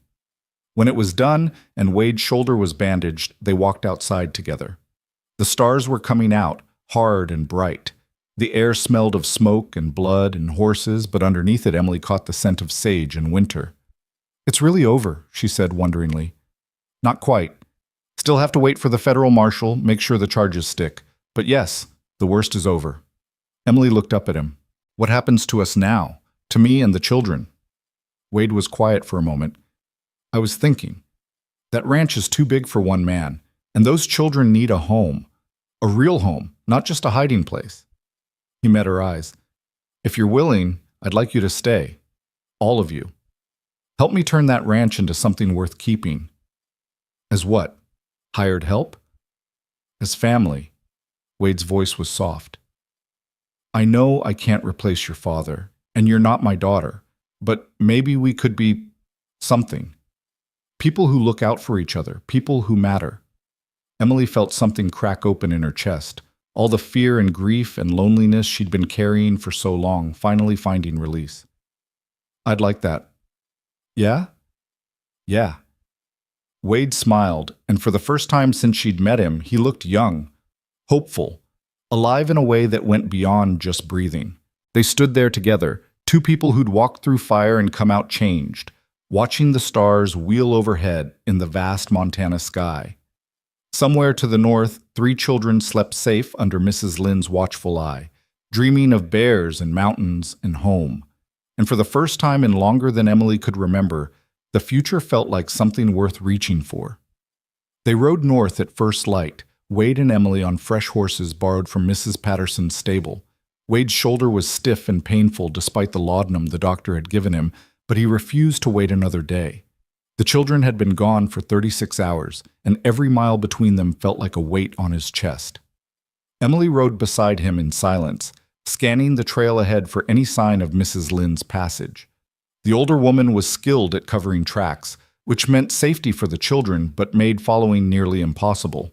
Wade knew the route by memory, north through the Medicine Bow Range, following old trapping trails his father had shown him 40 years ago. If Mrs. Lynn kept to the plan, they'd intersect by nightfall. The country grew wilder as they climbed, pine forests giving way to stands of aspen that shimmered gold in the morning sun. The air thinned and sharpened, carrying the smell of snow from the high peaks. Emily pulled her coat tighter and urged her horse forward, matching Wade's pace without complaint. Around midday, they stopped to rest the horses and eat the cold biscuits Mrs. Patterson had packed. Wade lowered himself carefully from the saddle, favoring his wounded shoulder, and immediately regretted it when pain shot through his arm like lightning. Emily was beside him instantly. You're pushing too hard. I'm fine. You're bleeding through your bandage. Wade looked down and saw the dark stain spreading across his shirt. He'd torn something when he dismounted, opened the wound fresh. Emily made him sit on a fallen log while she peeled back his coat and shirt to examine the damage. It needs to be cleaned and rewrapped, she said, her voice matter of fact but her hands gentle. If it gets infected out here, you'll be in real trouble. We don't have time. We have 10 minutes. She pulled supplies from her saddlebag, clean cloth, whiskey, needle, and thread the doctor had given her. This is gonna hurt. She poured whiskey over the wound and Wade hissed through his teeth, vision going white at the edges. Emily worked quickly, efficiently, cleaning away blood and checking for signs of infection. Her fingers were steady as she restitched the torn flesh, her face set in concentration. Where did you learn this? Wade managed through gritted teeth. My mother.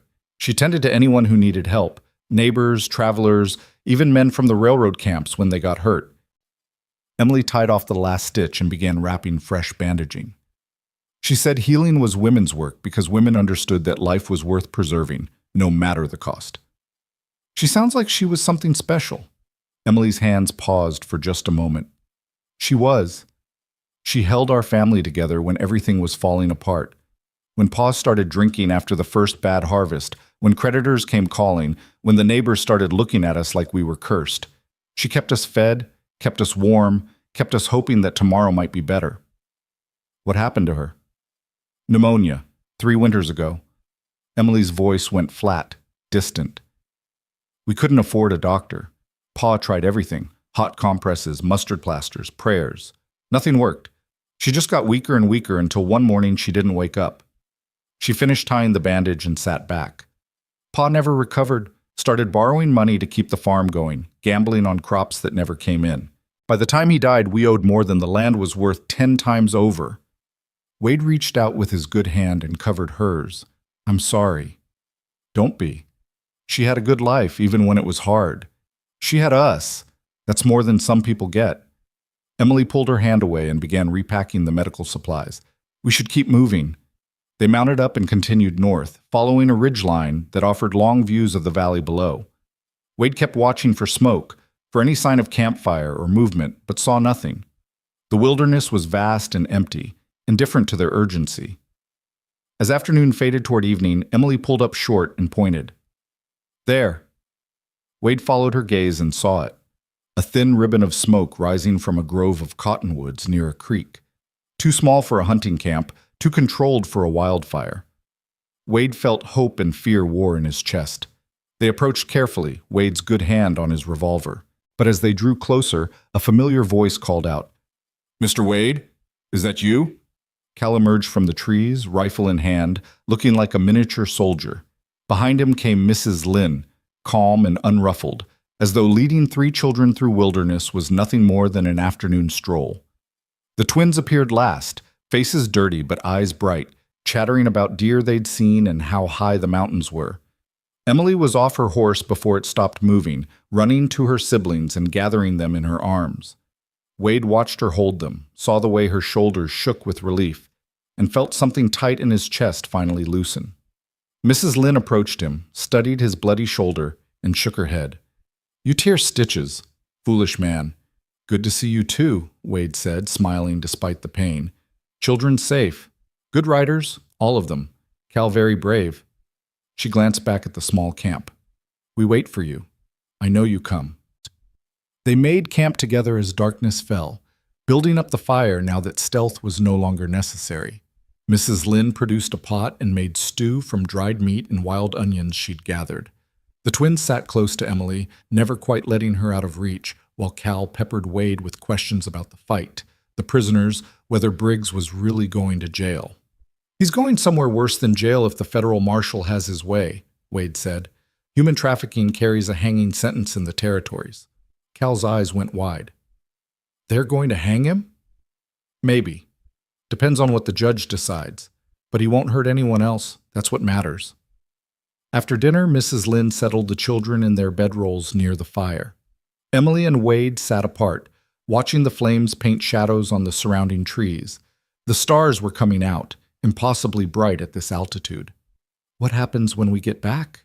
Emily asked quietly. Wade knew what she was really asking. "The ranch becomes home. We rebuild what got damaged in the fight, fix the barn, maybe add another room to the house for the children. You and Cal take one room, the twins share another. Mrs. Lynn keeps hers. I don't need much space." "That's not what I meant." Wade looked at her. In the firelight, she looked older than 19, carved by loss into something harder, sharper. But her eyes held a question that was purely young and uncertain. "You asked me to stay as family," she said. "What does that mean? Am I your ward, your housekeeper, your charity case?" "None of those things." Wade struggled to find the right words. "I was thinking partner, maybe. You help run the ranch, make decisions about the stock and the land. I teach you what I know about breeding horses, managing grazing, reading weather. You already know how to work hard and think on your feet. The rest is just learning." "And in return?" "In return, you and your siblings have a home, safety, a future that doesn't involve running or hiding or wondering where the next meal comes from." He paused. "But if that doesn't sit right with you, if you want something different, we'll figure it out. I'm not trying to own you, Emily. I'm trying to give you choices." Emily stared into the fire for a long time. "My whole life, men have tried to tell me what I'm worth. Pa said I was worth a husband and children someday, that my job was to be pretty and quiet and useful. The creditors said I was worth whatever they could squeeze from our land. Briggs said I was worth whatever some mine boss would pay for young hands."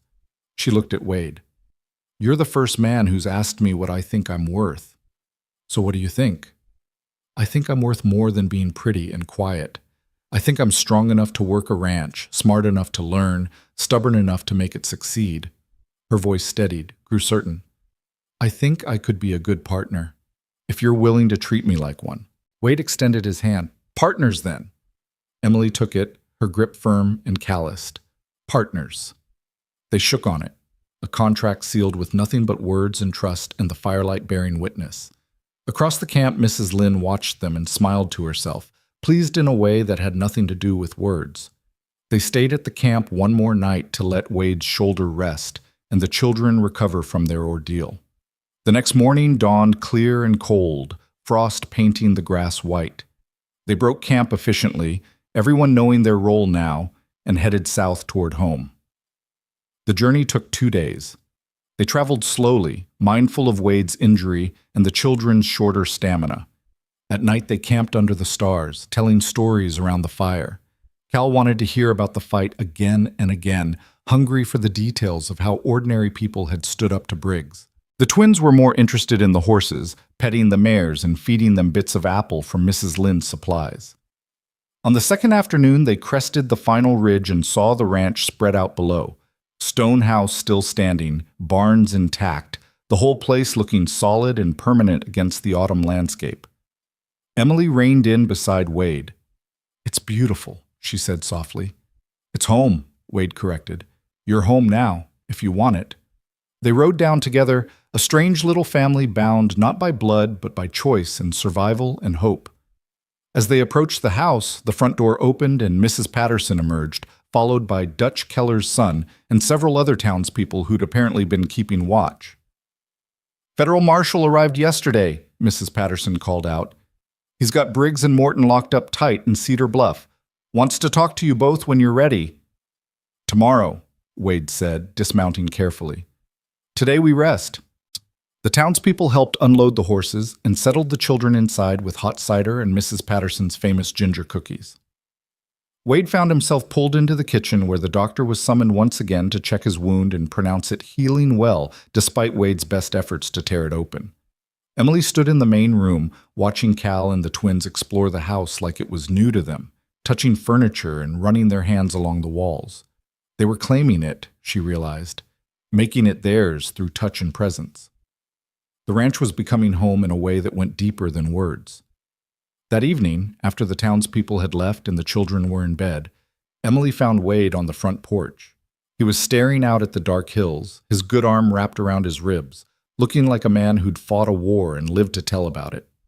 "You should be resting," she said. "Can't sleep yet. Too much rattling around in my head." Emily settled beside him on the porch rail. "Thinking about your family?" Wade nodded slowly. "Wondering what they'd think of all this, of you and the children, of me trying to be something other than a ghost haunting his own life. I think they'd be proud. Maybe. Or maybe they'd think I was trying to replace them." "You're not replacing anyone," Emily said firmly. "You're honoring them by choosing to live again, to care again, to risk your heart on people who need you. That's not replacement. That's legacy." Wade looked at her, surprise and something like gratitude crossing his face. "When did you get so wise?" "About the time Briggs's men started shooting at me. Mortal danger has a way of clarifying things." She smiled slightly. "Besides, my mother used to say that grief isn't meant to be a prison. It's meant to be a teacher. It teaches us what we loved, what mattered, what we're willing to fight for when it's threatened. Your mother was a wise woman." She had to be. She didn't have the luxury of falling apart." Emily paused. "Neither do we." They sat together in companionable silence, watching the stars wheel overhead. In the distance, a coyote called and was answered. The night was alive with small sounds, wind in the pines, the creak of the barn, the soft breathing of horses in the corral. "Tomorrow, we face the marshal," Wade said eventually. "Make our statements, hand over the ledgers, let justice run its course. And after that? After that, we build. Repair what's broken, strengthen what's weak, make this place into something that can weather the next storm." He looked at her. "You ready for that kind of work?" "I've been ready my whole life." Wade smiled, and in that smile, Emily saw the man he must have been before grief hollowed him out. Strong, capable, alive with purpose. "Then let's get started." The next morning, they rode to Cedar Bluff together, leaving the children with Mrs. Lynde and a loaded rifle. The federal marshal turned out to be a lean, hard-eyed man named Holloway, who listened to their testimony with the focused attention of a predator marking prey. He examined the ledgers page by page, his expression growing darker with each entry. "This is more than enough," he said finally. "Briggs is done. So is Morton and anyone else who helped." He looked at Wade. You did good work here, Hollis. Dangerous work, but good. I had help. Wade gestured to Emily. She's the one who got the ledgers in the first place. Holloway's gaze shifted to Emily, reassessing. That took courage, miss, and quick thinking. The territory needs more people like you. The territory needs more people willing to stand up to men like Briggs, Emily corrected. We just happen to be desperate enough to try. Desperation has its uses. Holloway closed the ledgers and stood. I'll be taking Briggs to Denver for trial. Should hang within the month if the judge is feeling efficient. Morton too, probably, though he might get prison instead. The rest of Briggs's men will scatter. They were hired guns, no real loyalty. Without Briggs's money backing them, they're nothing. What about the children he sold? Emily asked. The ones in the ledgers, can they be found, brought back? Holloway's expression softened slightly. I'll do what I can, but some of them have been gone for years. They might be impossible to trace, or too damaged to bring home. All we can do is try. Emily nodded, accepting the bitter truth. Some things, once broken, couldn't be fixed, but at least the breaking would stop now. That had to be enough. They left the marshal's office and walked through town together. People stopped to stare, to nod respectfully, to call out thanks. Emily found it disconcerting, being recognized, being praised. She'd spent so long trying to be invisible that visibility felt dangerous. You'll get used to it, Wade said quietly, reading her discomfort.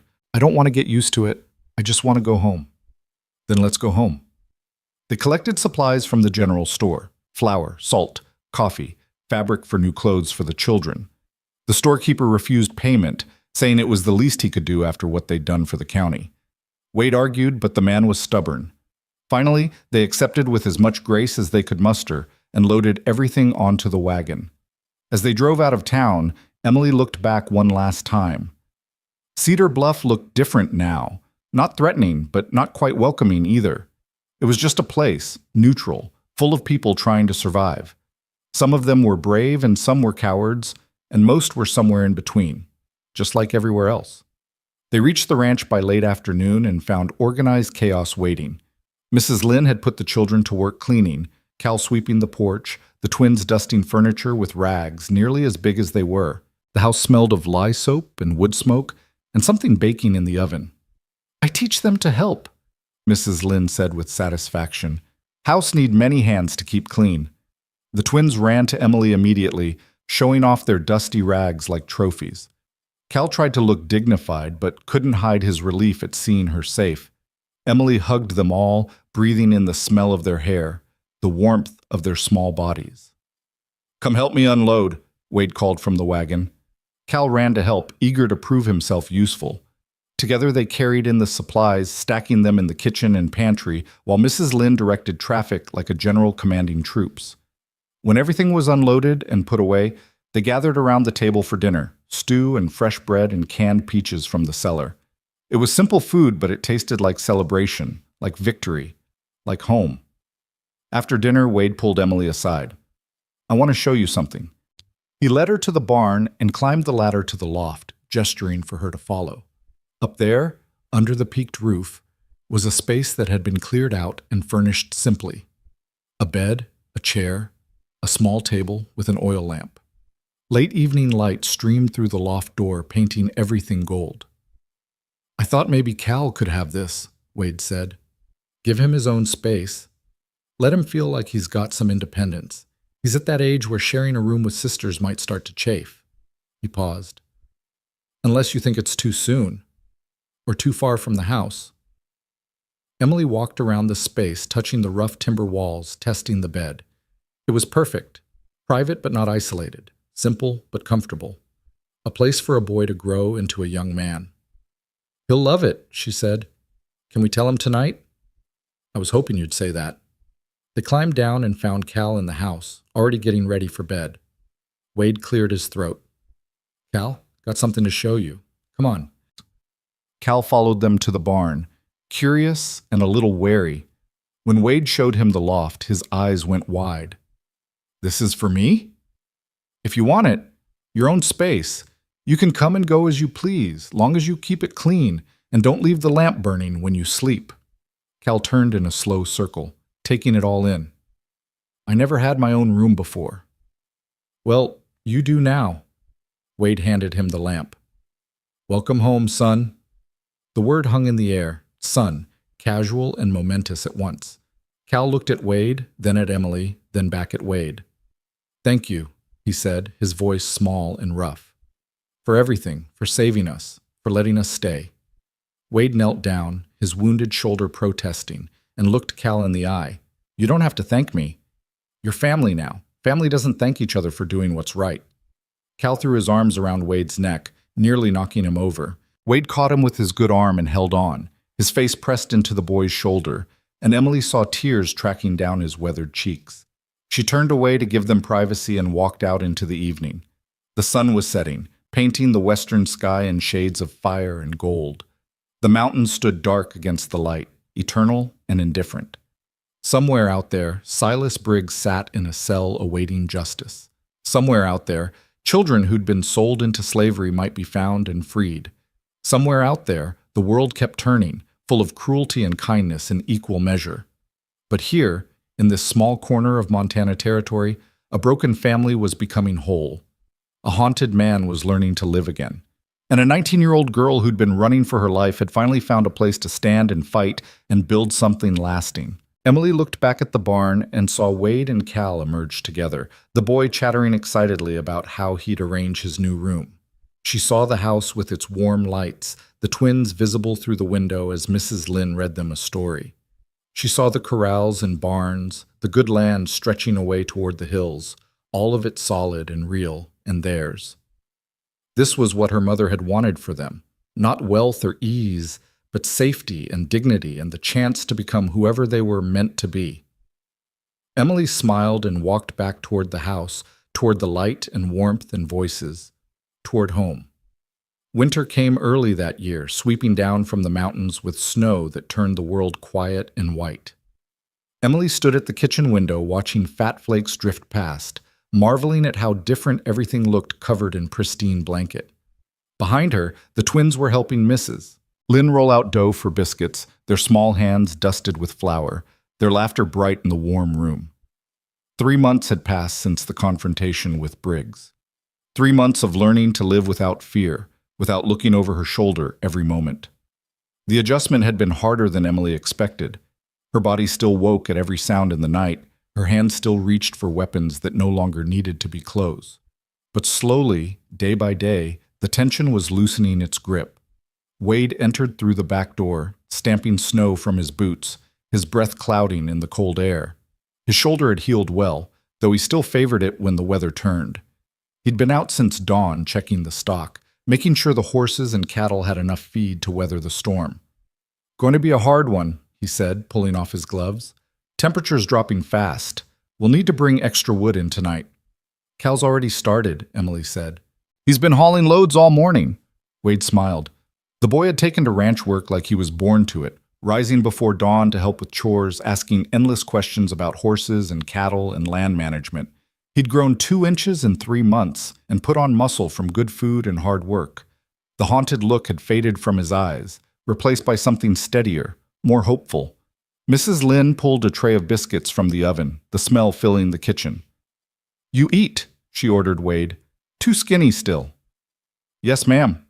Wade caught Emily's eye and grinned. Mrs. Lynn had made it her mission to fatten everyone up, convinced they were all half-starved despite evidence to the contrary. They ate together at the big table, the 5 of them fitting into a rhythm that felt natural now. The twins chattered about the snow, about whether they could build a snow fort after lunch. Cal asked Wade about breeding schedules for the spring foaling. Emily listened to all of it, still amazed that this was her life now. Ordinary conversations about ordinary things, no threat hanging over them, no fear poisoning every moment. After breakfast, while Mrs. Lynn settled the twins for their afternoon rest, Emily pulled on her coat and followed Wade out to the barn. She'd been learning the horse business from the ground up, how to evaluate bloodlines, how to train young stock, how to read the subtle signs that meant a mare was about to foal. Wade was a patient teacher, never condescending, always willing to explain the why behind every decision. Today they were working with a 2-year-old gelding, teaching him to accept a saddle and rider. The young horse danced sideways as Emily approached with the saddle blanket, ears pinned, uncertain. "Easy," she murmured, keeping her movements slow and deliberate. "Nobody's going to hurt you." She'd learned that voice from Wade, calm, steady, projecting confidence the animals could sense. The gelding's ears swiveled forward, listening. Emily laid the blanket across his back, and he flinched, but didn't bolt. Progress. Wade leaned against the stall door, watching. "You're getting good at this." "I have a good teacher." "You have good instincts. That's harder to teach," he paused. "I was thinking, come spring, we might expand the breeding program. There's demand for good working horses, especially with the railroad pushing west. We could build a real business if we're smart about it." Emily looked at him, surprised. "That's a big step." "It is. But I think we're ready. You know the stock, you understand the market. Cal's learning fast. With all of us working together." He trailed off, but Emily heard what he wasn't saying. "With all of us working together, we could build something that lasts." "I'd like that," she said quietly. They worked with the gelding for another hour, getting him comfortable with the saddle, letting him carry weight without a rider. By the time they finished, both Emily and Wade were cold despite the work, ready for the warmth of the house. As they walked back across the yard, a rider appeared on the road. Marshall Holloway, on a big roan horse, his face grim against the falling snow. Emily's stomach clenched instinctively, old fear rising despite knowing they were safe now. Wade raised a hand in greeting. "Marshall, didn't expect to see you in this weather." Holloway dismounted, accepting Wade's offer to stable his horse. "Wouldn't have come if it wasn't important. We need to talk." They settled in the main room, Holloway accepting coffee from Mrs. Lynn and thawing his hands by the fire. He looked tired, Emily thought, older than when they'd last seen him. "Briggs hanged 2 weeks ago," Holloway said without preamble. "Morton got 20 years hard labor. The judge was thorough in his sentencing." Emily felt nothing at the news. No satisfaction, no relief, just a kind of hollow acknowledgement that justice had been done. Beside her, Wade nodded slowly. "And the others?" "Most of the hired guns scattered. We caught a few, made examples. The rest won't show their faces in this territory again." Holloway set down his coffee cup. "But that's not why I'm here. We found some of the children from the ledgers." Emily's breath caught. "How many?" 11 so far, some in mining camps, some in domestic service, one in a logging operation up north. We've brought them back to Cedar Bluff, but," he hesitated, "most of them have no family left. No place to go. The territory's orphanage is overcrowded and underfunded. I was hoping you might have suggestions." Wade and Emily exchanged glances. She saw her own thought reflected in his eyes. 11 children, lost and alone, needing homes. "How old are they?" Wade asked. "Range from 7 to 15, mix of boys and girls. Some are in rough shape, malnourished, worked too hard, some bearing scars that won't ever fully heal." Holloway's voice was heavy. "They need families willing to take damaged kids and give them time to heal. That's asking a lot." "What about the townspeople?" Emily asked. "After what happened with Briggs, surely some of them would be willing." "Some are. Mrs. Patterson's already taken in 2 girls. Dutch Keller's family took a boy, but that still leaves 8 without homes." Holloway looked at Wade. "I know you've got your hands full already, but I thought if you knew anyone, any ranchers or farmers who might be willing." Wade was quiet for a long moment, staring into his coffee.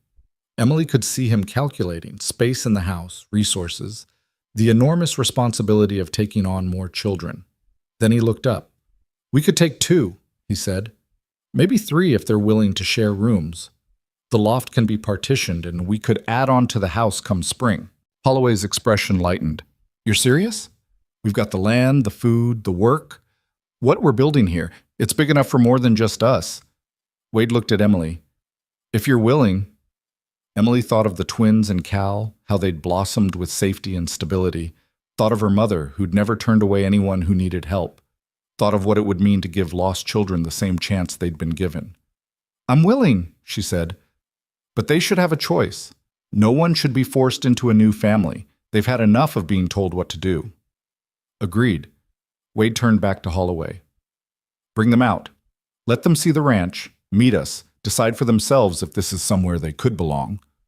Holloway stood, relief clear on his weathered face. I'll bring them tomorrow if the snow lets up. And Hollis, thank you. The territory needs more people like you. The territory needs more people willing to do the hard thing when it's necessary, Wade corrected. We're just doing what's right. After Holloway left, Emily and Wade sat in silence, watching snow pile up against the windows. Mrs. Lynn emerged from the back room where she'd been supervising the twins' nap. I hear everything, she said calmly. We need more beds, more blankets, more food. She wasn't asking, she was planning. We'll manage, Wade said. Of course we manage. We always manage. Mrs. Lynn settled into her chair and picked up her knitting. House too quiet anyway. More children make it feel right. Cal appeared from the barn, shaking snow from his coat. Who was that riding away? Marshall Holloway, Wade said. He's bringing some children out tomorrow. Kids who were rescued from the places Briggs sent them. They need homes. Cal's eyes widened. Are we taking them in? If they want to stay. If they think they could be happy here. Wade studied the boy. What do you think? You'd be the oldest. Might mean extra responsibility. Cal straightened, clearly taking the question seriously. I think if we can help them, we should. Everyone deserves what we got. A safe place, people who care, a real home. He paused. Besides, it gets lonely sometimes. Might be nice to have more people around. Emily felt her throat tighten with pride. This boy who'd been so frightened just months ago was already thinking about others, about building community. Her mother would have loved him. That night, after the children were in bed, Emily found Wade on the porch again, his usual contemplation spot. Snow had stopped falling but lay thick on the ground, transforming the familiar landscape into something strange and beautiful. You're worried, she said, settling beside him. Thinking, Wade corrected, about what we're taking on. More children means more mouths to feed, more clothes to buy, more everything. And some of these kids, Holloway said they're damaged. That's a lot to handle. We're all damaged, Emily said quietly. Cal still has nightmares about Briggs's men. The twins won't sleep unless someone's in the room with them. I jump at shadows. You have ghosts you're still wrestling with. Damage doesn't make people less worthy of love. It just means they need more patience. Wade smiled faintly. When did you get so wise? About the time I realized that running from broken things just leaves you alone with your own broken pieces. She looked at him. We're building something good here, Wade. Something that matters. Bringing in more kids who need it, that's not a burden. That's the whole point. You sure about this? It's going to change everything. I'm sure. Are you? Wade was quiet for a long time, watching snow drift from the barn roof. Finally, he said, When my family died, I thought that was it. Thought my chance at having a family, at being a father, died with them. But maybe that's not how it works. Maybe family isn't just about blood. Maybe it's about choosing to care for people, to build something together even when it's hard. He looked at her. You and those kids, you've given me a reason to wake up in the morning, given me purpose beyond just existing. If we can do that for more children, give them the same chance, then yes, I'm sure. Emily reached out and took his hand, squeezed it once. They sat together in the cold and the quiet, two people who'd found each other in the worst of circumstances and built something worth protecting. The next day dawned clear and bright, the world glittering under fresh snow. Marshall Holloway arrived around noon with a wagon full of children, 8 of them, ranging from a small girl who looked barely 7 to a teenage boy with old eyes and scarred hands. They climbed down from the wagon slowly, uncertain, looking at the ranch like it might be another trap. Emily understood that wariness. She'd felt it herself not so long ago. She approached them carefully, keeping her movements unthreatening. I'm Emily. This is Wade. And that's Mrs. Lynn. Inside are my brother Cal and my sisters Lila and Maisie. She gestured to the house. We're not going to force you to do anything. You're here to see the place, meet us, decide if this is somewhere you could see yourself living. If it's not, that's fine. Marshall Holloway will find you somewhere else. No pressure. No tricks. One of the girls, maybe 12, with dark hair and suspicious eyes, spoke up. What do you want from us? Nothing, Emily said honestly. Well, that's not quite true.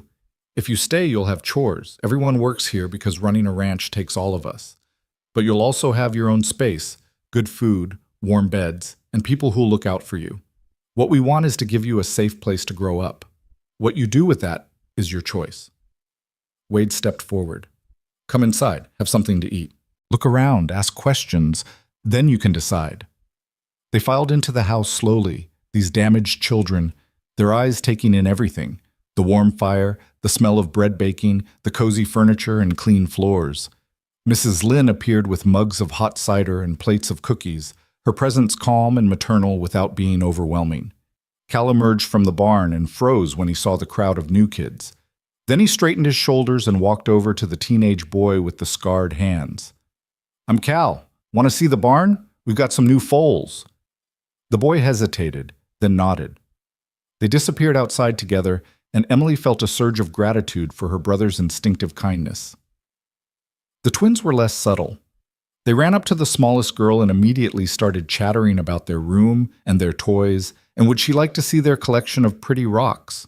The girl looked overwhelmed but allowed herself to be led away, the twins' enthusiasm breaking through her careful reserve. Over the next few hours, the children explored the ranch. Some stuck close to adults, others wandered alone, all of them processing this strange new possibility. Emily watched them, saw the way they touched things carefully, as if afraid the warmth and safety might dissolve if they grabbed too hard. By late afternoon, they gathered back in the main room. Wade stood by the fire, his expression open, patient. You've seen the place. You've met us. Now we need to talk honestly. He looked at each child in turn. Life here isn't easy. We work hard. We look out for each other, and we don't tolerate cruelty or meanness. But we also don't tolerate anyone hurting you either.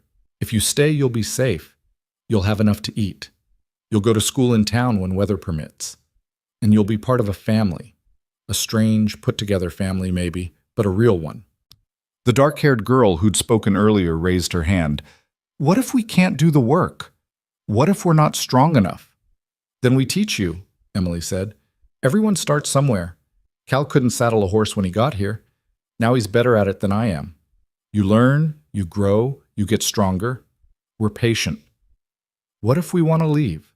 This from a thin boy about 10. What if it doesn't work out?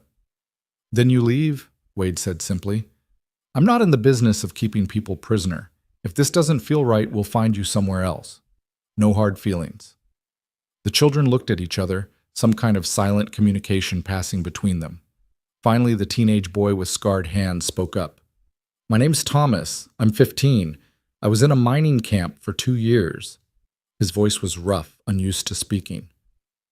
I don't know how to be normal anymore. Don't know how to be around people without waiting for them to hurt me. But I'd like to try. If you'll have me. We'll have you, Wade said immediately. And you don't need to be normal. You just need to be yourself. One by one, the others spoke up.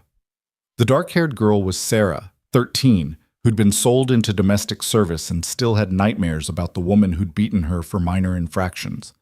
The small girl the twins had claimed was Anna, 7, who'd been working in a laundry since she was 5. 5 others, each with their own story of loss and survival, each choosing to take a chance on this strange offer of home. Only one boy decided it wasn't for him, a 12-year-old named Peter who wanted to find his uncle in Denver. Holloway promised to help with that, and no one tried to change Peter's mind. Choice mattered. As evening fell, they made arrangements. Thomas would share the barn loft with Cal, helping partition it into 2 spaces. Sarah and 2 other girls would take the room being added onto the house, sleeping in the main room temporarily. The younger boys would bunk together in another addition. It would be cramped until spring when they could build proper rooms, but they'd manage. Mrs. Lynn took charge of sorting out clothes and blankets, her voice steady as she directed traffic. Emily helped the girls settle in, answered their nervous questions, showed them where everything was. Wade worked with the boys, explaining chores and routines, making it clear what was expected but also what support they'd have. By the time everyone was settled, the house was full of noise and bodies and energy, so different from the quiet emptiness it had been just months ago. Emily stood in the kitchen doorway, watching children sprawl around the fire, listening to their tentative conversations and occasional laughter, and felt something shift in her chest.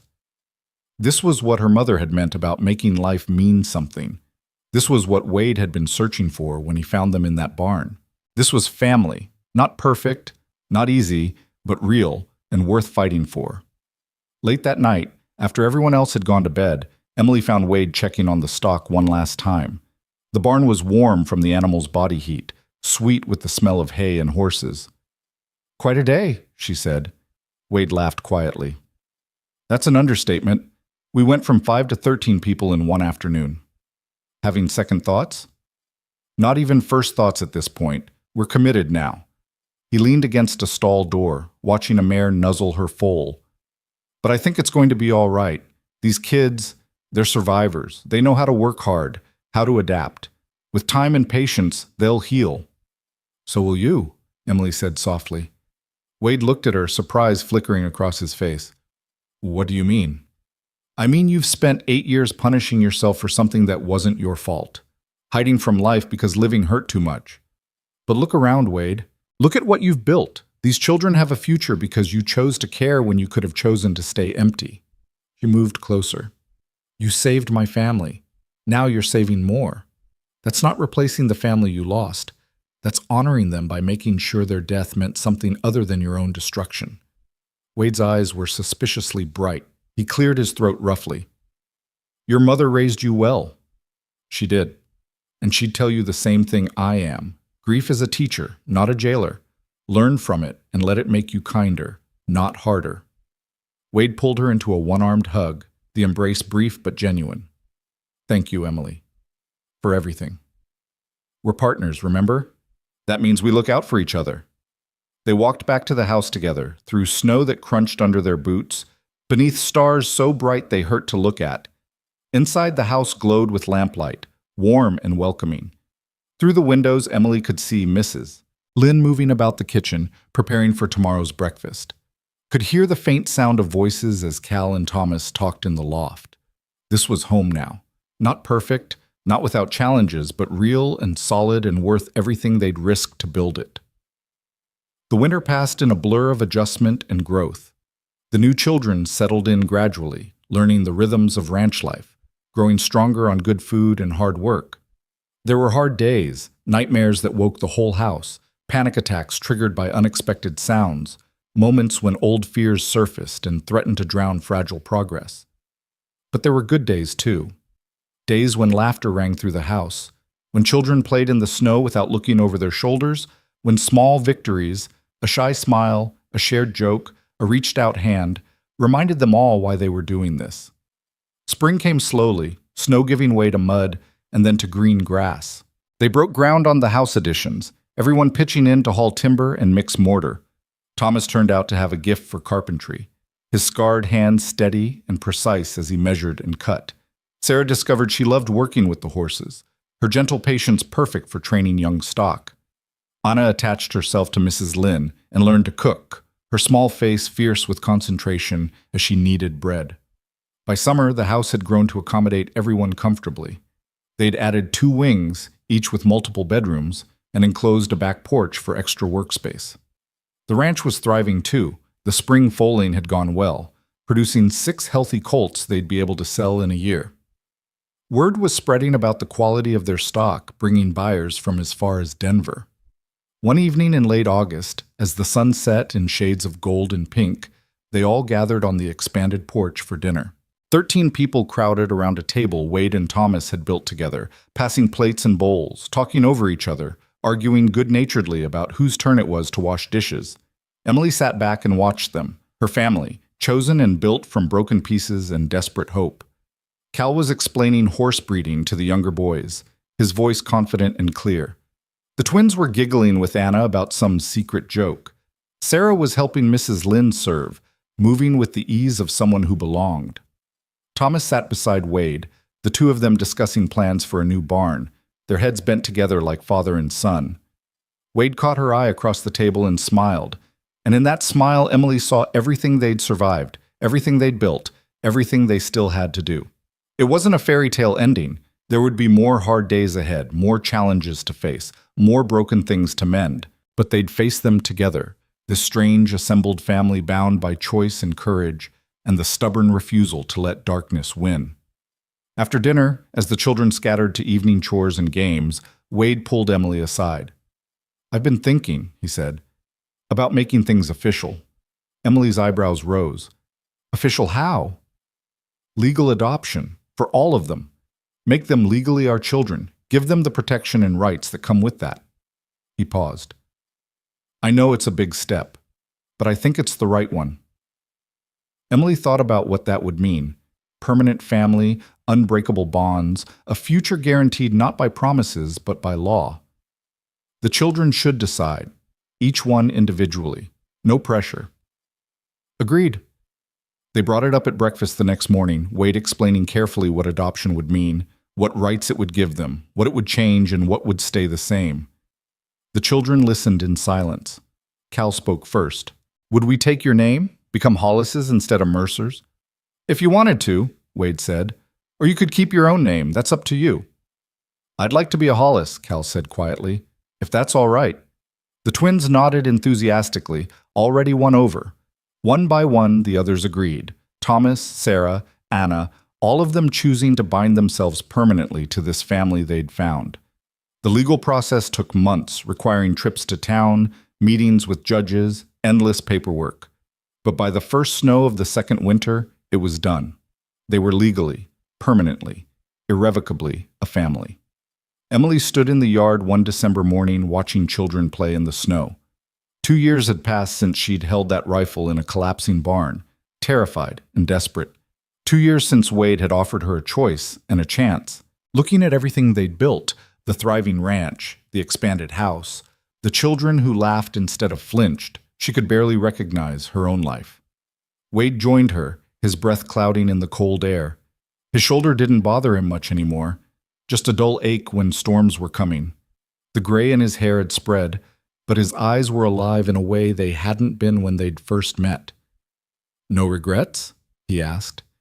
Emily thought about everything they'd been through, the fear and violence, the hard work and harder days, the moments of doubt and despair.